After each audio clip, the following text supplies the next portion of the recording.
Blizzard fans, welcome back to another episode of the Cold Front Podcast, episode 22, and it is a happy playoff win for the Green Bay Blizzard over the Orlando Pirates. Before we break that all down, that is BJ Steff, and I'm Joey Bonadonna. BJ, that was an incredible game. Yes. I think if all you could ask for Green Bay, the defense stepped up when they needed to. They got the stops, and their defensive line was phenomenal. And then on Green Bay's offense, who else but Liam Thompson, 7 passing touchdowns on just 11 completions. 13 completions on 17 attempts. That's pretty good efficiency. I would say so. And, connecting, you had 5 touchdowns for Trayvon Alexander, 2 from Isaac Ross. You had a touchdown for Sylvere Campbell. You could not have asked for a better performance from this Green Bay offense. There was one drive they stalled out. We can give them a little grief for that. But for the most part, all-around phenomenal game by Green Bay. They answered every call that they needed to this week to come out with a win and move on to the Eastern Conference Championship for the 3rd year in a row. Yeah, this game really showed that Green Bay deserves to be where they are. I mean, we're 14-3 so far. The 3 losses were some of our worst games, and this looked nothing like those games. I mean, we really played great football. Our offense was clicking. We had 1 drive. Oh, no. And Mevis had 2 deuces. Our defense had a couple great stops, which I was concerned about going into this game is how is our defense can perform. And we still gave up, 59 points. But we won, so it doesn't matter. 73 points. 73 will do a lot. Again, we mentioned Trayvon Alexander. He was incredible in this game. It kind of felt like anything that was drawn up for him, it was the corner route. It was the corner route, yeah. Anything that was drawn up for him, he was going to be able to perform at a high level, and he comes out with a phenomenal performance. You heard the talk during the preseason, who's going to be the wide receiver 1. There was a lot of talk with Trayvon Alexander. He and Liam have a great connection. I talked to Liam about it during the game on the broadcast, but he said that they have a great connection together. Corey told us they're roommates together on the road. When you have that bond together, you got to be pretty tight, and it definitely showed it on the field yesterday. Defensively, we talked about the defensive line. Jonathan Ross with a couple of pass breakups, a couple tackles for loss, limiting Puka Williams to just 30 rushing yards. He had a couple through the air and a couple broken tackles, chunk plays that he had through the air, but for the most part, Green Bay was able to control the line of scrimmage for even as much as Orlando wanted to throw the ball. It felt like when they wanted to run, they kind of had them wrapped up in between the guards. Yeah, we limited Puka pretty well after the first 4 drives. Puka was their first 3 touchdowns, didn't score afterwards. We ended up pulling ahead pretty well, so they had to start throwing the ball more. They couldn't run with Puka as much, and that goes out to our defensive line. They were wrapping him up pretty quick, but we played contained pretty well, and he's one of the best running backs in the league. And it was a big difference compared to us traveling to Orlando just a couple weeks ago, and he was limited. I mean, he had a couple big plays. Andre White kind of slipped on one, and we saw a 30-yard gain from Puka for a touchdown. But, I mean, we won, so it doesn't really matter. Yeah, I'll say this. That's a guy that's probably going to be on an all-league list this year. 100%. And when that comes out, I would not be too shocked to see him on that list, probably both as a running back and a kick returner. Oh, yeah. Neither here nor there, but yeah, he's obviously one of the best players in this league, and Green Bay, after the explosion in the first quarter, was able to contain him. Overall, I mean, the energy, it kind of felt like this Green Bay team, they wanted to bounce back after last week. Yeah. You mentioned to me before the game that they were amped up for this game. Yes. And they came to play, and they didn't, I'll choose my words lightly here. They didn't fall in. They were able to be controlled. They were able to play their game and play their game really well. They let their play do the talking. Yep, there was nothing chippy, no pregame shenanigans like we've seen in the past. We just played good football. One other thing I want to mention, we had 5 2-point conversions that we stopped. Yeah, they were going for 2 pretty. After they missed that first extra point, they kind of were going for 2 pretty often after that. Yeah, so that's 10 points on the board. We only won by 14. They had a missed field goal and a missed PAT. That's the difference maker right there, is just the special teams. And 5 2-point conversions that we stop. I don't know what our record in 2-point conversions are off the top of my head, but that's got to be pretty good. I don't know if that's a stat that's tracked. Probably even, not. But you can figure that out. Spend an hour and go through the stats and check. Yeah. But it was a good performance. I mean, we played very, very well. They had multiple opportunities at one of them, and we stopped it every time. Yeah. So it was just a great game.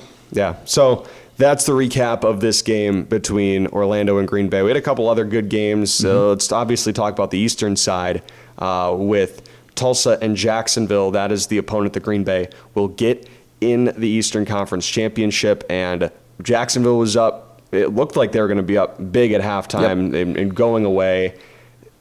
Then, let's talk about the weird one that happened right before half. There was a muffed kick by Tulsa that Jacksonville recovered and returned for a touchdown. However, the ruling, and I was confused on this, and I do give credit to officials that, there are some cases where it might take them a while, and it might take them a couple tries to figure it out, but they were on top of this one. Yes. That this was it. So the ruling was that it was never actually controlled by Tulsa's return man. I believe it was Caleb Ramsey. He was kind of muffing with it on the ground. Never actually had it picked up. So when it's booting around the field, Jacksonville can only recover it. They cannot advance it to score. The only time they can recover and advance is if the ball was possessed and fumbled by Tulsa, or if it's off of the goalpost for a bar ball. That's the only time it can be recovered and advanced. So Jacksonville has to stop at the 3-yard line, kick a field goal before half, and I believe it was a field goal blocked or missed. Yep. There were a lot of those that Tulsa was able to get on top of and have some blocked kicks against Jacksonville. So there are points left out on the field and right before half, and Tulsa was still up 20-7 at half, and after that it was all Tulsa. They controlled that second half, got themselves the ball last, kick a field goal to win, and now it's the Oilers that will be coming to Green Bay. What were your takeaways from that game? Obviously a slug-it-out affair of a 31-28 final. That's very low-scoring game for the indoor game. What were your takeaways from that game? That of course, we'll dive into the matchup specifically, but what did you see from Tulsa? Tulsa seemed to kind of struggle the whole game.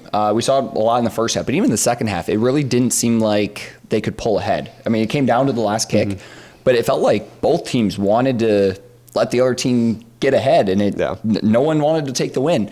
Obviously, Tulsa won it in the end, but man, it felt like either team could have pulled ahead 10, 14 points pretty easily and just weren't able to.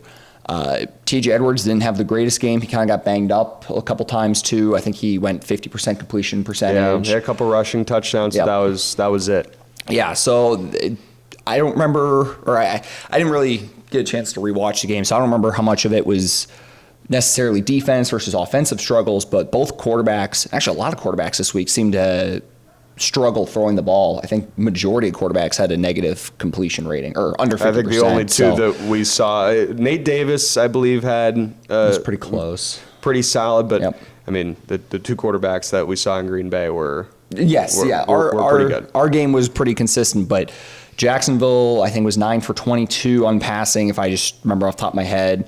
TJ Edwards is 11 for 22. So they kind of just seem to struggle, and maybe they'll find their way back this game.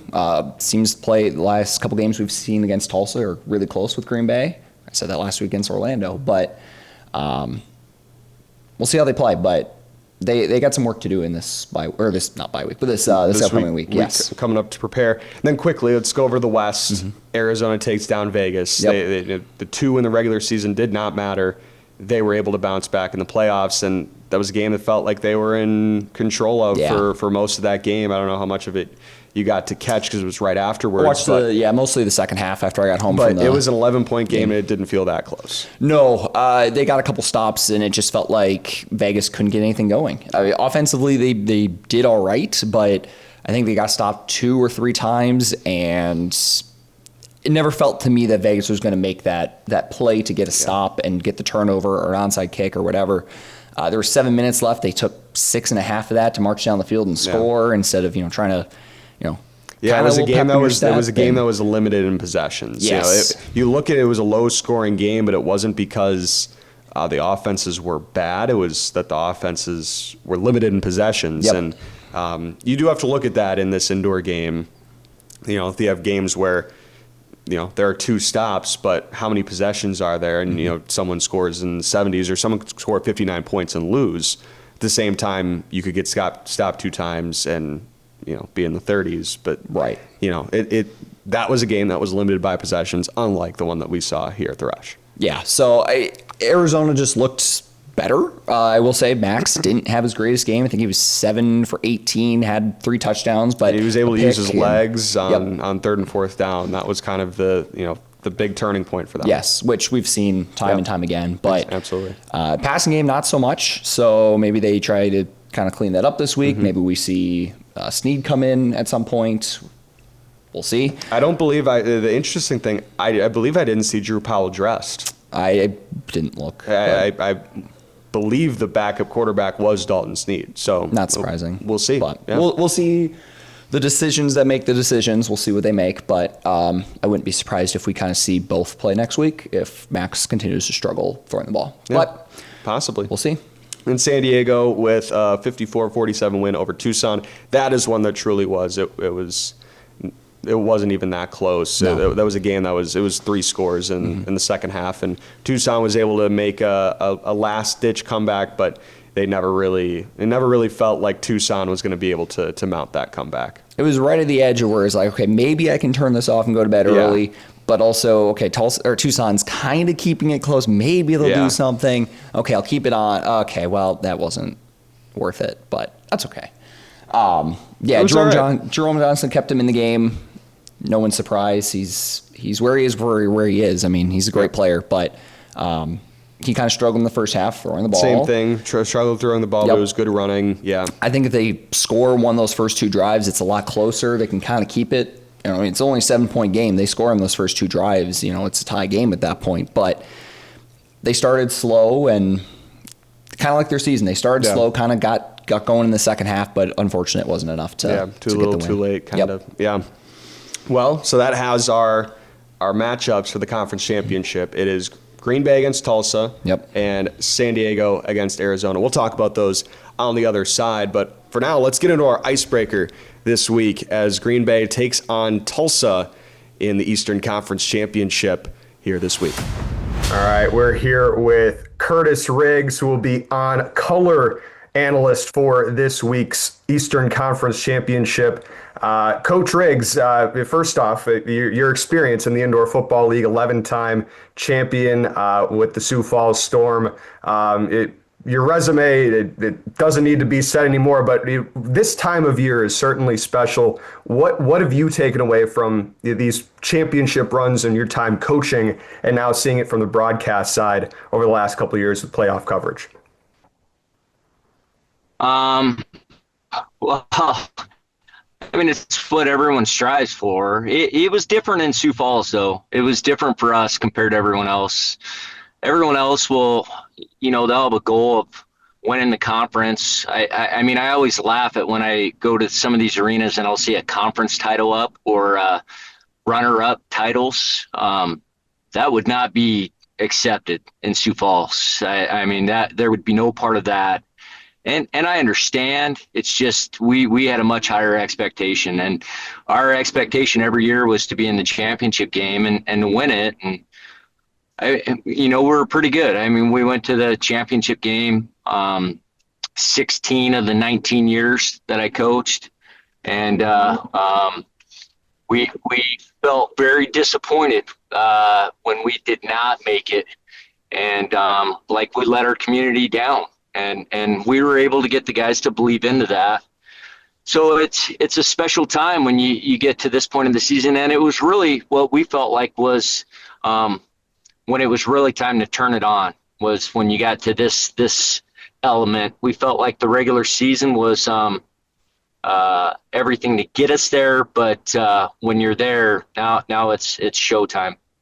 Well, you've got a chance to see Green Bay a couple of times this year, and they're one of those teams that they have those division conference champion banners up, but no national champion, no United Bowl champion as it used to be called. And now they're in the conference championship third year running. What have you seen from Green Bay as they continue to have those habits of potentially becoming a championship team?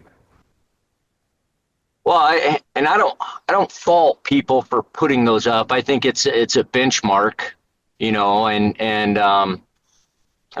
you want to recognize achievement. But I think it's one of the elements that has created the stability that's so strong for Green Bay. I think that's one area where the ownership being as great as they are and having the wherewithal to say, we're going to keep the same staff and try to get the same players as much as we can, and just done an outstanding job of community involvement. I often tell every place I go, if you're struggling with fans, look at what Green Bay's doing and how they do community events to tie in with their games. And it was something that we struggled with in Sioux Falls when we made the transition from the old arena, which we sold out every game. 4,800 people came to get intoxicated and watch grown men play football. I mean, we had a NASCAR style of crowd. And then we switched to the brand new arena, which was 12,000, and it was luxury and it was more family friendly.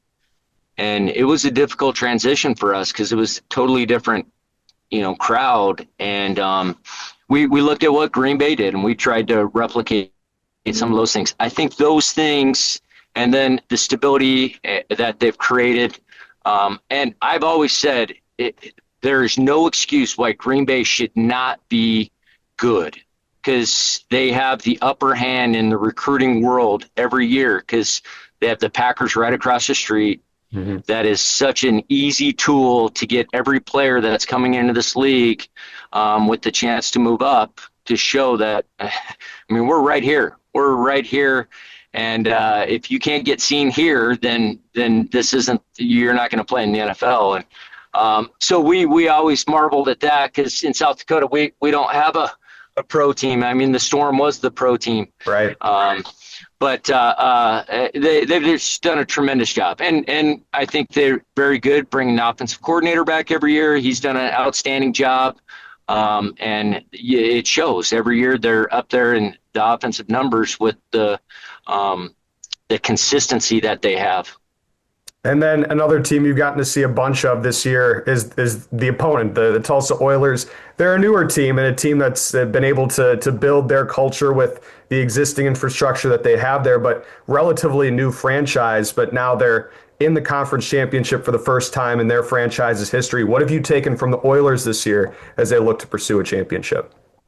Yeah, I mean, there's some similarities. They do a nice job with their game day promotional stuff. I think they get great crowd attendance. Numerous games that Will Iger and I did there where they had easily over 10,000 people. And the thing that they do so well, and I think Marvin Jones has done so well, is he takes average talent and then brings it together. He takes all the guys that are cut from other teams' rosters and is able to successfully unite those guys and create a team that can go out and compete and make it really difficult to beat them. And I think the difference this year compared to any other year is he's got someone like TJ Edwards not worried about accolades and playing to win games.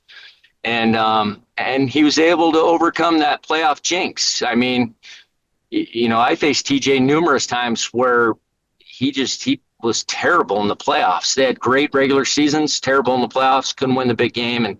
And Marvin's found a way to unite that team and bring them together, and they're playing great football. I think, 10-game win streak? 10 in a row. Yeah, so yeah. You have a team that finished with tied for the best record in the league in the regular season and the hottest team in the IFL. This should be a fun one this weekend. You mentioned the quarterback play. Last question for you. You see the two quarterbacks that arguably are two of the best in the league that have gotten to this point. What do you see from both? I know you mentioned TJ and his upside and his obviously his accolades, but what do you see from both quarterbacks and how they can help win each side a game? Well, I think Liam's the MVP. I mean, I think DeLaura is the most talented player. I think De Laurent is the most NFL ready player. I think TJ is a really, really good player. I think Liam is the MVP of the season. His gritty performance, his ability to make plays when there's nothing there. The play he had against Orlando, I think in the first quarter, where he was going to get sacked, and then on fourth down, and he runs for about 20 yards, gets the first down. I was on sideline for that one. I had to run out of the way thinking that play was going to end in my lap, and I looked up, he's 20 yards down. Yeah, and it's those kind of plays that he's made, and he's got comfortable in the scheme quickly. They have great skilled guys around him, but he's been able to maximize all that, and then when needed, make that huge play. And so I think he's very deserving. If he didn't get the MVP, I mean, there's definitely something wrong. He's had an exceptional year. I would say the scheme is great. You can definitely say that. I mean, Max last year, Liam this year, but the extra plays he makes is what makes him the MVP, and it's what made Max the MVP last year. Max had a great year last year too, with a lot of very special plays. Well, I appreciate your insight, Coach. Looking forward to seeing you in Green Bay this weekend and with the coverage this week with Yahoo Sports. Yeah, thanks for having me. All right, with that, we'll jump into our Talking Blizz. Again, get a chance to talk with someone from the Green Bay side and keep things rolling and talk about what's ahead for this Blizzard squad. We're here with Blizzard head coach Corey Roberson. Coach, we talked a little bit at the beginning of the year of like kind of the culture that had to build up to get to this moment and going into the season. How do you think that culture has continued here into year 3 with another group of guys of getting to this round and this level of the tournament? Yeah, I mean, it starts with the coaching staff for sure when you talk about culture, right?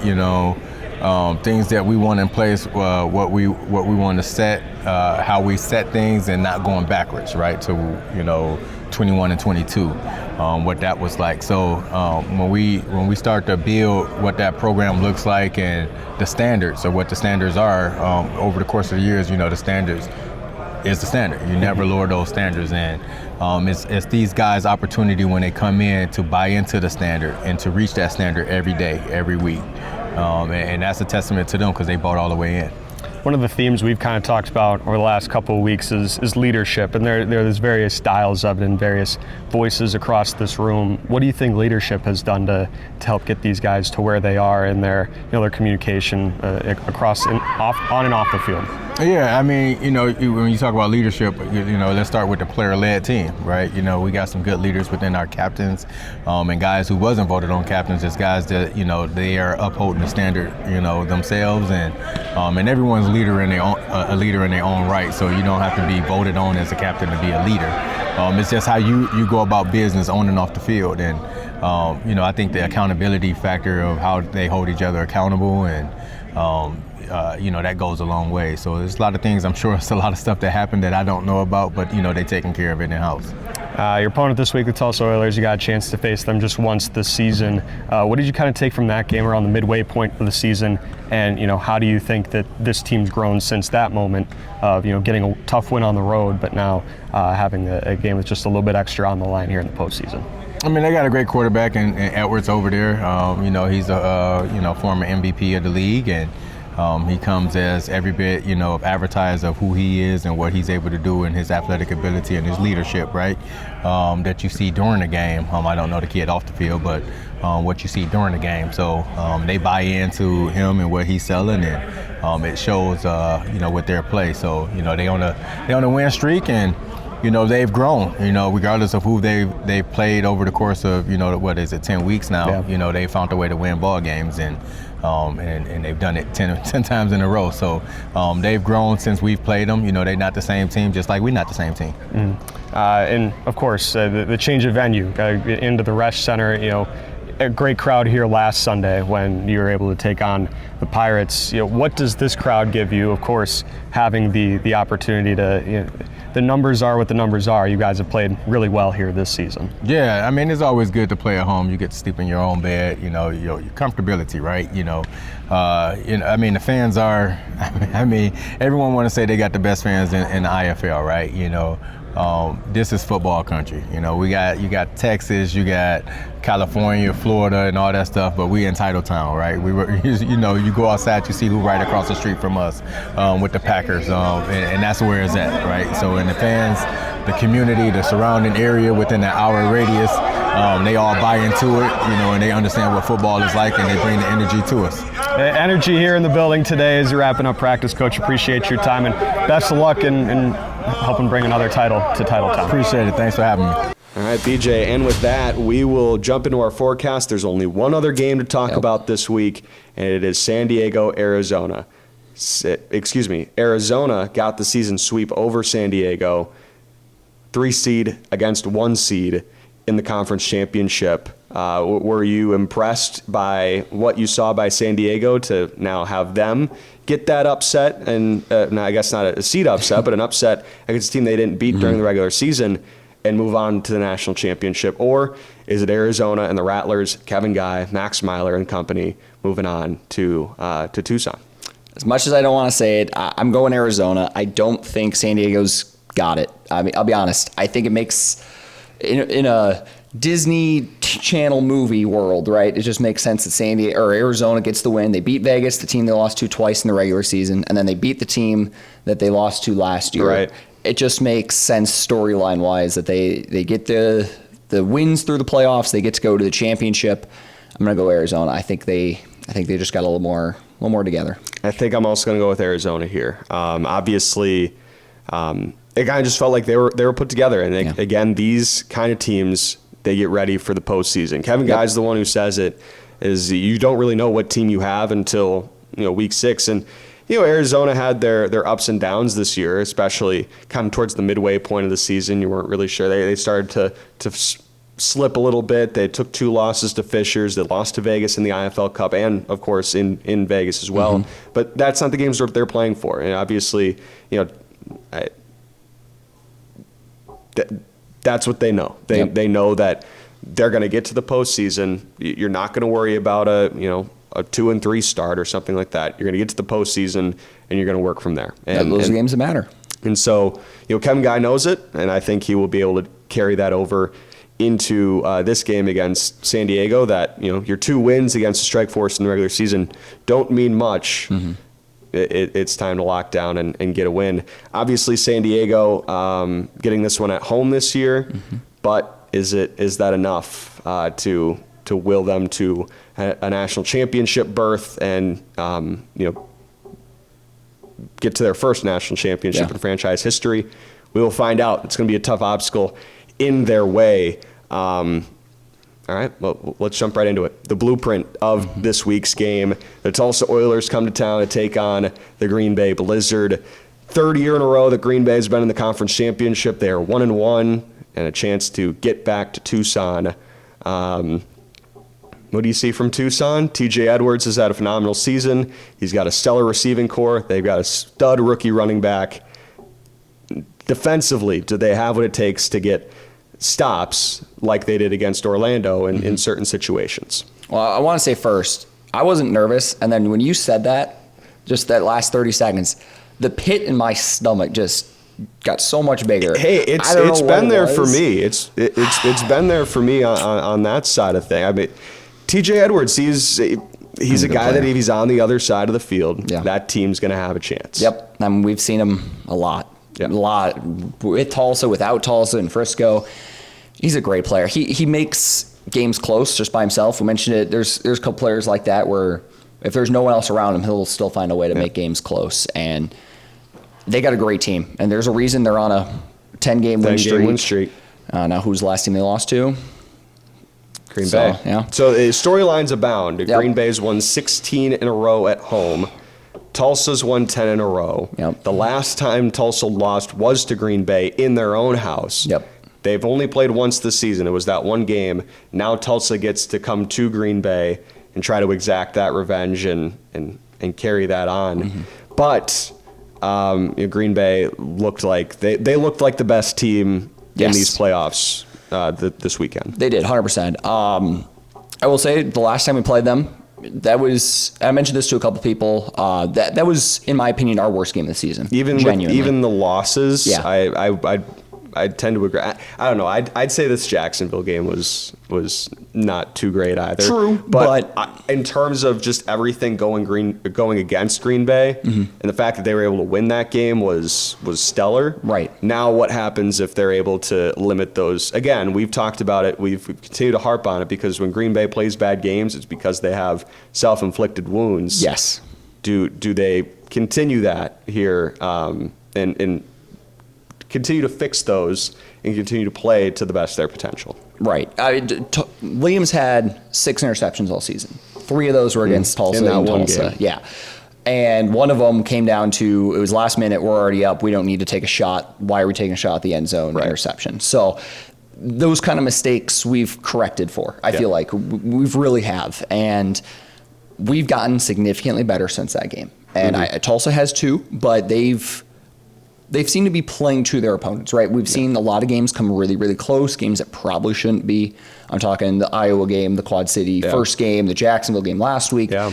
Games that they seem like they should be, the second best team in the East. Tulsa's played 11 one-score games this year. They're 6-5. There you go. I think they started off struggling in those one-score games, and now obviously they've won them all. Green Bay, they've had their fair share of one-score games, but what I'm curious, we know what happens with Tulsa if TJ Edwards has the ball last. Have we had a game this year where Liam Thompson has had to have the ball last? There have been the games that they've won that the defense got stopped, but there has not really been a game where Liam Thompson has had that last drive. Could potentially that signature moment be in the cards here down the stretch? Or, obviously Liam's been able to answer to a lot of scenarios thrown his way this year. Does he have that in him if that is how the cards are dealt at the end of this game? Well, that's the hope we don't have to. I mean, I think he does. I think he's made his case for MVP. I think as much as it's a regular season award, people look at playoffs for this. Yep. I think if he has that chance for a moment, I think he'll stand to the occasion. But my hope is we don't have to do that. I'm hoping it's kind of like the Orlando game where we can get a stop, get a couple deuces, go up, 10 or 15 points, and it's just a back and forth from there. On top of it, I think that these are the 2 candidates for Coach of the Year. Yes. Taylor Jenniser is also, I believe, deserving of that award, and he also has a very strong case, being 13-3 and getting the 1 seed in the West and continuing to do what he does there. But I think these two have a very clear case. You have Corey Roberson that lost a lot of his team this offseason and had to rebuild and has still brought this team back to a 1 seed. He has a great staff behind him, and the system works. Yep. Marvin Jones, on the other hand, they were 2-5. They go and win however many in a row to end the regular season. They 9 to end the regular season and then win a playoff game. He was able to keep the ship going. That there wasn't that, it was a bumpy road at the beginning, but he was able to make it smooth sailing towards the end. I think these two have a very good case for it. And if we had to pinpoint it, I think it'd be one of those two. And I think that those are kind of if people are picking one or two, I think those are 1A, 1B right now. 100%. They win the games they need to, and it's going to be tough for us. We've played great all season, and we've had 3, maybe 4 rough games, and we didn't look like a rough game yesterday. I mean, it really was some of our best football. I mean, I could hope for a couple more defensive stops so we're not giving up nearly 60 points, but when you win by 14 still doesn't really matter. Yeah, it's possessions. I mean, we were scoring quick. I mean, Liam only threw, I think you said 13 passes. 13 for 17. I mean, we just did what we needed to. And I'm hoping it continues in the next week. Well, this will be a fun one. Tulsa, Green Bay, and then on the other side, it's Arizona and San Diego. Can't wait for it. Green Bay gets the conference championship back at home. Again, a chance to make history as a first one seed to make it to the national championship. That'll play first, so it would be the first one. So that'll do it for this episode of the Cold Front Podcast. Again, Green Bay against Tulsa at the Resch Center, 3 o'clock on Sunday, August 9th. That is BJ Steff, and I'm Joey Bonadonna. Thank you so much for tuning in to this week's episode. And we'll wrap things up as we always do. Go Blizz.